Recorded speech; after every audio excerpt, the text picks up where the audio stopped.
What's going on, everybody, and welcome back to JJD TV. I'm your host Josh, and we are back for our 5 takeaways of the match we just saw between Honduras and Canada, a match which Canada won 2-0 and put one foot into Qatar 2022. After each and every Canadian national team match, we do our 5 takeaways, and I'm excited to get into the takeaways, guys. So if you guys do like this kind of content, be sure to drop a like on the video, drop a sub as well if you're new around here, and let's get into the takeaways now. Alright guys, so Canada goes to Central America, picks up 3 vital points, and puts us to 19, keeps us at the top of the CONCACAF qualifying table right now. And there's a lot to take away from this match, and I want to start off with my very first takeaway, focusing on Scott Kennedy. And you guys remember before when I was doing my match preview, I was talking about I would like to see either Cornelius or Kennedy start because they're playing in Europe, they're playing right now, and they're relatively both on good form, both of them coming off of a goal in a good match. And I like Kamal Miller, and like I said, if he was playing in the MLS right now and he was mid-season form, I think he is the starter.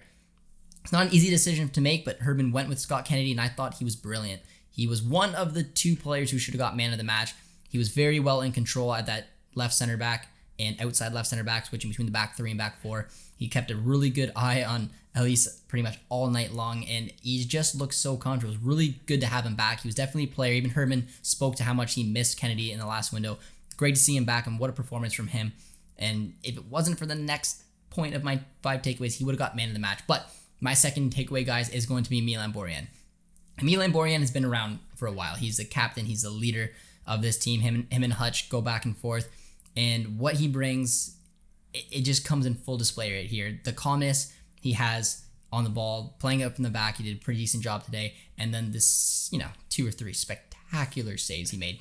2 of them from header point blank, and then fully stretched saves from both sides were just, it was just wild. Watching it in the watch along, your hands go in your head, you're just like, damn, man, this is our keeper. This is our guy to keep us in the match. When things are getting tricky, when things are going down, you need to rely on leaders on this team to make big game decisions. And he did it. Big game moments, big saves, and he kept us in it. And it's just wild performance from him because he just, I don't know, you didn't really expect it. You didn't expect those kind of chances to fall to Honduras the way that they did. But 2 of them happened. Both of them could have been goals if not for exceptional goaltending. Moving on now, guys, to our 3rd takeaway. And our 3rd takeaway is going to be focusing a little bit on depth. And now when you look at the starting 11 today, you obviously would have noticed 2 center mids were not in it. And probably 2 of the players that could have started, Eustachio and Kay. Now, I don't think either one of them was, besides maybe Steph, because you're not going to drop Steph, but Marc-Anthony Kay I don't think was quite built for this CONCACAF fixture. I think someone like Samuel Piette was, and Samuel Piette came off and had a really good opening 39 minutes. I think that's about what he played. He knows it. He's the experienced player. He's dealt with CONCACAF, and he's got that little bit of grit, and I thought he played really well, and it was really disappointing to see him go off with injury.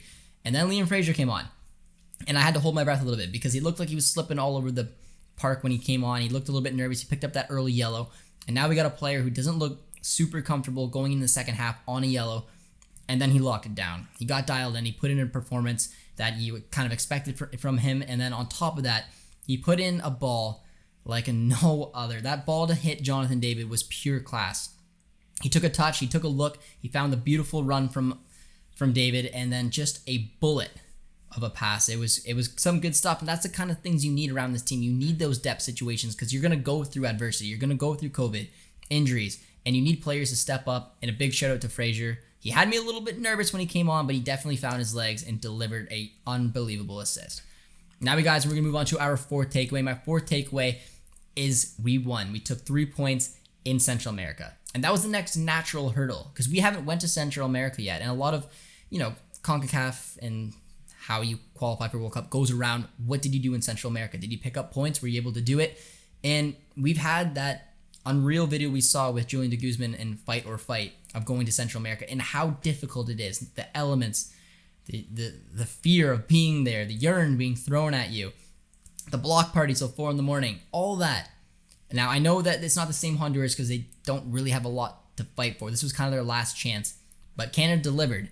And Honduras, in my opinion, this was the most CONCACAF light match I've watched. They took the match to Canada from times. They had a lot of possession, good spells of play, but they were gritty. They were somewhat dirty. They slew-footed. They thrown you down. They took everything it could to damage and bruise this Canadian team. But we bended, but we did not break. We found a way to not fall in their traps, not be stupid, keep our heads, find our moments, and that's what happens. And it was tricky because we still have to go to 3 other places in Central America. We have El Salvador, we have Costa Rica, we have Panama. This was the first hurdle, and we leaped over it with a big 2-0 win. And on part of that, you need, for my 5th takeaway, guys, you need big players to do big things. And without Alphonso Davies, without Stefan Eustachio, we found 2 players who, again, had beaten and bruised. Both of them been taken down a few times in this match. But Tajon Buchanan for the first goal, just quality will find a way. This little step overs, a little maneuvering, the way to create the own goal. And then Jonathan David. And I don't think he gets enough credit on that ball, because the ball from Frazier was spectacular, yeah. But one, David finds a perfect run. Finds a way to stay onside, takes the ball down with his chest, then the head, and then the finish. It was just an incredible goal, and you don't really expect a goal like that quality on the pitch and playing surface of what we just saw today. But big moments from, again, big time players, and that's what Tajon Buchanan and Jonathan David are, guys. So those were my 5 takeaways from this match. Canada sit top of the table, 19 points.